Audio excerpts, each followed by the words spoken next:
Welcome back to the California Conversation. I'm Tess Abraham. Ever since Eric Swalwell dropped out of the race, the polls have been looking a little bit tougher for conservatives. And with the election just 1.5 weeks away, it's more important than ever that we start to answer questions like, what strategies should Republicans be taking in this primary, and who should win your vote? Chad Bianco or Steve Hilton? I am answering all of those questions and more for you today. But before we get started, make sure to like this video, subscribe to this channel if you haven't already, and ring that notification bell so that you stay up to date on all things California politics. And this show would not be possible without our amazing brand partners, just like 7 Weeks Coffee. This is a family-owned company that works to give you high-quality coffee products that are ultra-low acidity, mold-free, pesticide-free, and organically farmed. But the best part is their mission, because 10% of their sales go directly to supporting pregnancy centers all across America. They have donated nearly $2 million to these pregnancy clinics across all 50 states and supported thousands of unborn lives. So if you're tired of giving your money to companies that hate your values, you should check them out today and use my code TESSABRAHAM at checkout to get 10% off your order. They are linked below. So I have been hearing one question resoundingly from all of you, and that is, who are you voting for in the primary, Bianco or Hilton? And then on top of that, who should I vote for? Who should we be voting for? Who do I recommend? I am going to finally answer that question for you today. So first of all, let's just give a quick update on where the polls stand. And I have to say, as I always do, they're all over the place. It really depends on what poll you're looking at. It depends how recently it came out. And so it can be confusing. One of the reasons why polls are so all over the place is not only because the race is tight, which it is, and that's a big factor. The race is tight. There's a lot of different candidates. But more than that, polls are all built around assumptions of who is going to show up to vote. Are Republicans going to be motivated in this primary to turn out to the polls? Is the voter base going to be younger and more progressive?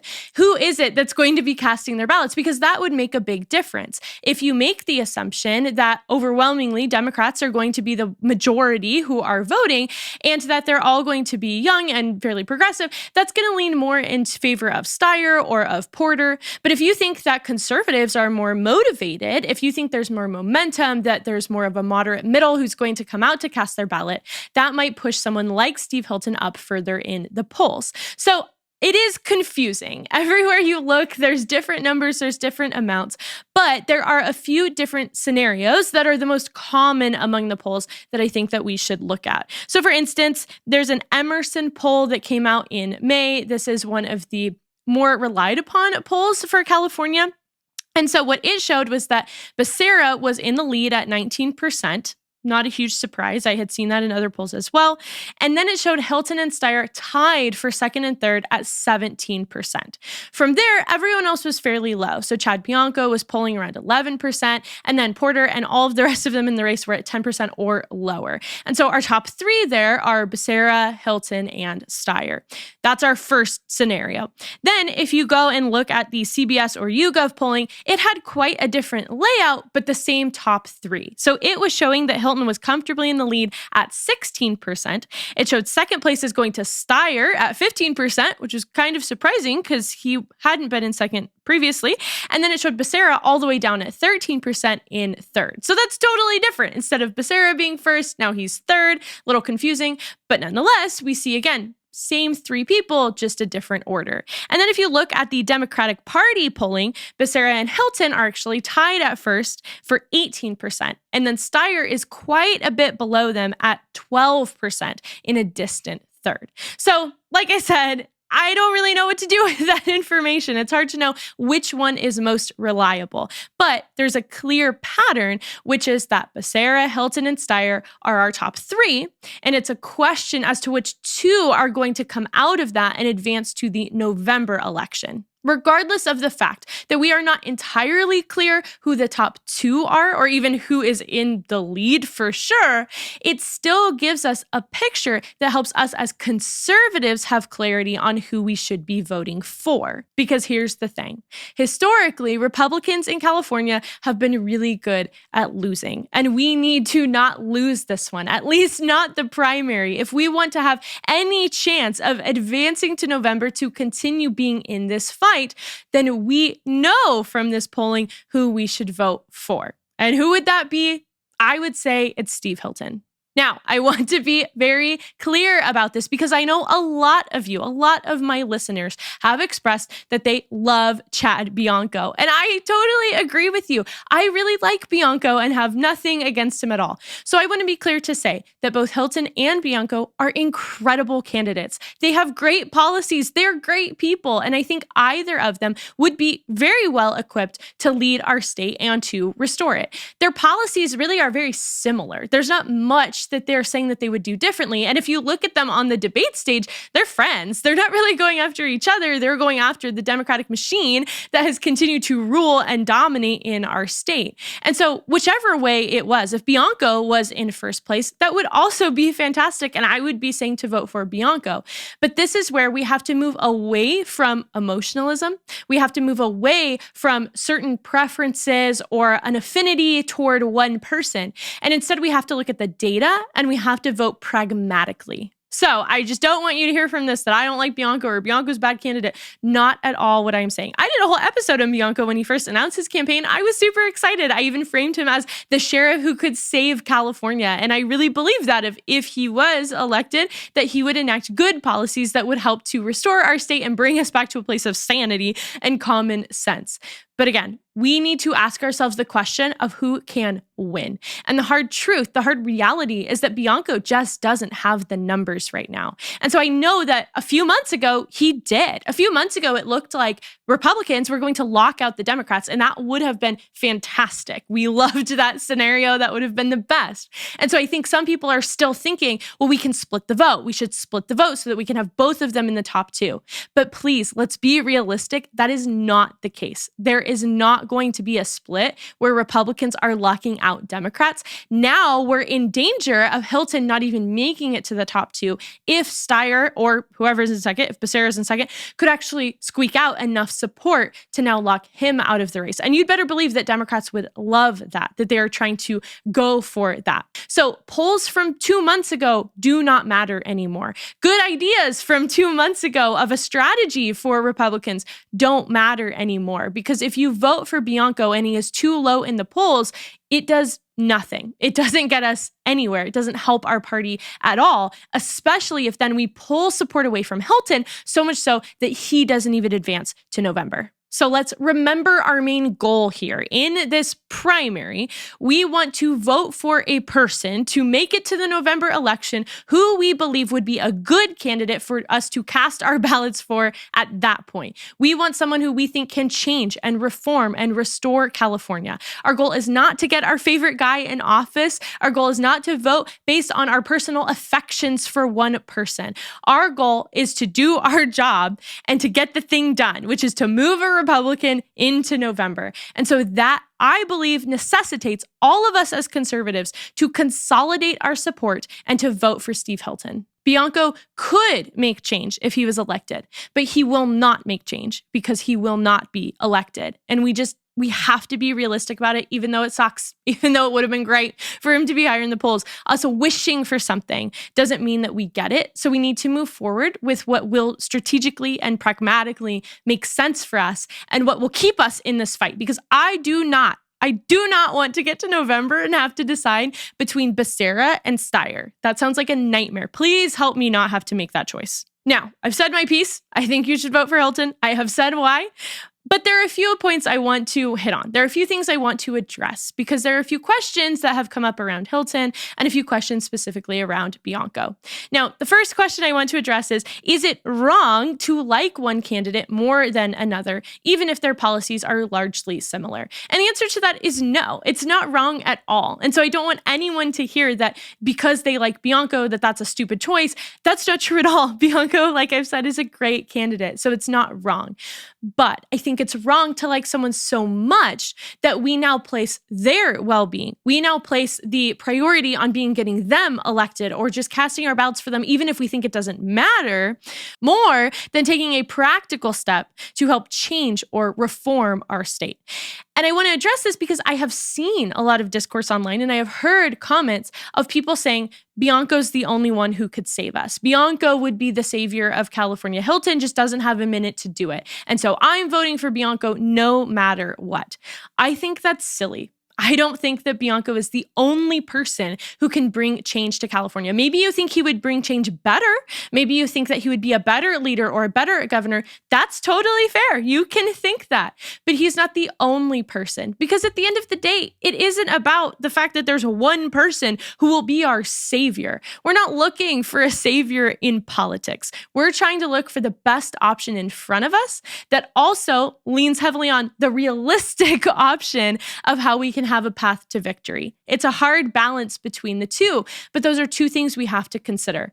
We can't put our hope in one person. You can't just say, well, Bianco's the savior. That's all well and good, but if he doesn't get elected, he's a savior of nothing. And so it doesn't matter if you personally think that he would be the absolute best. We have to deal in reality here now. We have to deal in the best possible case outcome. And the reality is you have a good candidate in Hilton, that his policies are going to be far better than any of the Democratic candidates, that his policies are far better than what has been enacted in California to date. And so to not vote for him because you're stuck on the idea that only Bianco can save us, I would say is foolish. I don't think that that is a very wise or discerning choice that you would be making. But even in that, I think we should be careful because Hilton is not our savior either. We're not looking, again, for a savior in politics. We are looking for people with common sense, people who are going to be closer to traditional and conservative values because we believe that those have proved out to be the most effective. What is actually going to help people to reduce cost of living here in California, to reduce crime, to make it a better place to live overall, to boost business and the economy, all of the things that we talk about. That's what we're looking for. And so I don't put my hope in either person or personality. I don't look at Hilton and think, oh, he's going to save us.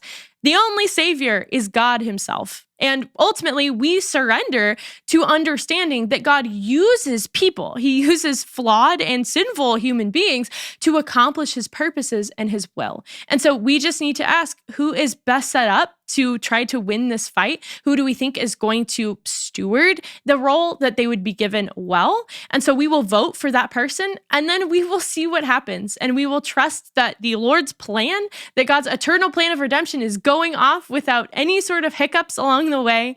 And that ultimately we know, okay, if Bianco isn't looking like he's going to be high up in the polls, we can vote for Hilton. And if Hilton doesn't win come November, we can still rest easily knowing that all that we are called to do is be faithful. You're called to be faithful with your vote. Vote for the best candidate in the race who also has the highest chance of actually having a shot at this thing. That's all that you have to do. So I say all of this to give us hope that, again, just because Bianco is maybe lower in the polls than maybe you were personally hoping at the beginning of this race doesn't mean that all hope is lost. And even if Steve Hilton doesn't win at the end of the day, if he didn't advance past the primaries, or if he doesn't win in November, that it's not all a waste, that we can only do so much. We have to play our part, and then we have to continue working. Because I've also heard the idea that if Hilton doesn't win this one, California's lost. All hope for California is gone. Now is the time. And if it doesn't happen now, it'll never happen. That's also wrong. That's also really silly. Political battles, political change is hard fought. It is long. It takes time. And so who are we to say that right now, it must happen right now, or else it will never happen for California? I don't think that that's true. I don't think that Steve Hilton would tell you that that is true. I think the people who are in the race understand that we are going to have to continue working, that even if someone got elected, a Republican got elected to the governorship, there would be many obstacles in their path in a state like California with the legislature that we have. And so we need to get rid of this idea. We need to get rid of the mentality that says that one person specifically is our savior. We need to get rid of the idea that says if we don't do it now, it'll never happen. Just be faithful. Just vote for the best person for the job who's also highest up in the polls. And at the end of the day, we can't actually control the outcome. We have to try to change hearts and minds. We have to continue standing up for truth. And that is all that you can do. Trust that the God of the universe has not forgotten California, that he has not made some mistake in the people who have been elected, and that he can still certainly be working in the long run past one or two elections. So we fight. We fight. I want a Republican to win. I do not want a Democrat to continue having the governorship in the governor's office. But we are not going to put all of our eggs in one basket and say that then the fight will be over. That is not true. We're not going to give up. So with that being said, there's one more issue that I want to address, because specifically when it comes to Steve Hilton, I've also seen some questions regarding the fact that he is British. So I've seen some comments saying that he's not trustworthy because he came from Britain. So he's not really American, that he's not as American as Bianco because he was not born here. And so people want to vote for the person who was born in America, or just disliking him generally solely based on the fact of his birthplace and his accent. And so what are we to do with that? What do we make of the fact that Hilton wasn't born in America and that he is British and that he has worked in Britain and served there, and now that he is over here in America and he is running for governor? Once again, that's foolish. If you believe that, I would genuinely ask you to examine why you think that way. Because Steve Hilton was naturalized. He is a United States citizen. In 2021 is when he became a citizen.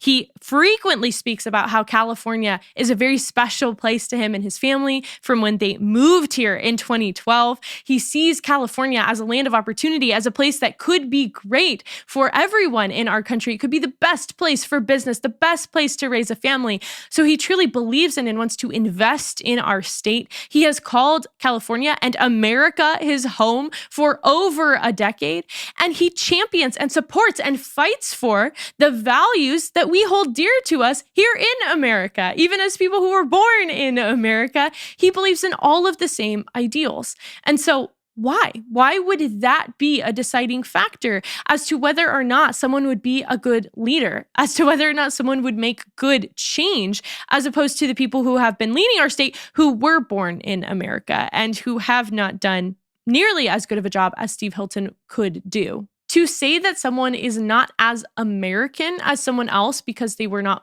born here and are a naturalized citizen misses the point entirely of what America represents. Our nation is founded on ideals, and people choose to come live here because they align with those ideals. The ideals of freedom, the ideals of equality, the ideals of democracy. If you believe in those things and you support our country and you want to push forward those values and you want to defend and protect her and abide by those things, and you go through the process legally in order to do that, then yes, you are American. You are just as American as I am, even though you might not have been born here. It's almost more meaningful to become a citizen here than it is to be born here, because it requires something of you. It requires investment of time and money to do it legally. It requires commitment to saying that this is the country that you want to get to and you're going to go through the brutal process to do it. It requires sacrifice to give up where you came from, to often give up your citizenship in another country, to leave your family, to leave where you had called home in order to now call America home. And it requires belief in our country's future to say that it is worth coming to America because you think that she has a future that is worth your time and your energy and your relocation. And so it says that it means something to be American. It has a value, it has a worth, and people want that so much that they are willing to give up so much in order to attain it. But I think we shy away from that a little bit as conservatives because it's been cheapened by illegal immigration. And I empathize with that. I completely agree with you on that point, because for so long now, for so many years, we've had to fight to say that illegal immigration is wrong. We've had to fight to say we should protect our borders. We've had to fight to say that we should have national sovereignty, to say that it is not racist, to say that you should have to have an ID and be a legal resident in order to live here.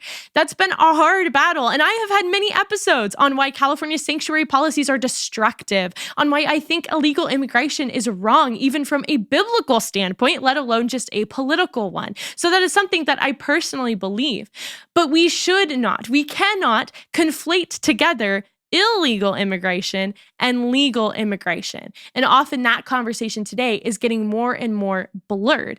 But I don't think that that is right. I don't think that we should be doing that because the two are not the same. Someone legally following the process and becoming a citizen here and building a life here and having a family here and contributing here and loving our country here is entirely different than someone disregarding our laws, breaking our national sovereignty in order to be here for their own personal gain. Those things are two completely separate situations and scenarios. And so we don't have to confuse them. Legal immigration reinforces the idea that we should protect our borders because, as I said, it means that to be American means something, that it costs you something, and that it has value. So it's actually the most consistent view to support legal immigration because we champion and love our country so much and we want others to experience her values, and to oppose illegal immigration because we oppose people taking advantage of her. You do not have to abandon borders. You don't have to abandon laws. You don't have to abandon your stance on immigration in order to embrace legal immigration. And so I believe we should embrace Steve Hilton as an amazing example of an American because he's doing something. So many people are born in America and take for granted the incredible rights and privileges that they have been afforded to be born in the United States. So many people are born in California and they will continue to just vote for Democrats who are destroying their state and who support values that are entirely anti-American and antithetical to our democracy. They will do that without thought. But Steve Hilton, who came to America and was not born here, is actually trying to defend America and is trying to push forward values that are going to make her better, that are going to try to restore a huge part of her, which is California. He is not going to give up on the biggest state in our country because he believes that those values are important and that California is worth protecting, defending, and restoring. So we should be supporting him. We should be thankful for his hard work, thankful for his story, thankful for his drive, rather than tear down the fact that he was born somewhere else, something he entirely had no control over, and that you and I have no control over. The real question that you should be concerned about, that every voter should be concerned about, is whether the person you are voting for loves our country, loves our state, wants to fight for it, and has real practical ways, real practical policies for how they're going to do that and how they're going to make life better here in the state. If they can be honest about the issues in front of us, if they can be honest about the root causes behind those issues and how they're going to make change. Steve Hilton does all of those things. He does love our state, he does love our country, and he does have those practical policies that would make life better. Steve Hilton believes that California is worth saving, and that conviction is far more important than his birthplace or his accent. So, if you have not yet voted in the primary, please cast your ballot for Steve Hilton because we are at a crossroads here. Conservatives cannot afford to split the vote and then lose both candidates. We can't do that. We have to be committed to winning. So we cannot make a foolish choice and bump our guy who is really close to being in the top into third place because too many of us thought that we were going to use some strategy that wasn't actually going to be effective. Doing something that feels emotionally satisfying, voting for someone simply because you like them more than the other person, even though their policies may be the same, will not help California. Winning will help California. If conservatives come together now, this race is still winnable, but it's only winnable if we consolidate support. So let's get out there and let's do just that. Thank you so much for joining me here today. I hope it was helpful for you as you navigate life in our state and helped you think about how you should vote in this upcoming election. If you love this show, please spread the word and share it with your friends, family, and fellow Californians, especially as June 2nd is approaching. And I will see you back here next week for another episode of the California Conversation.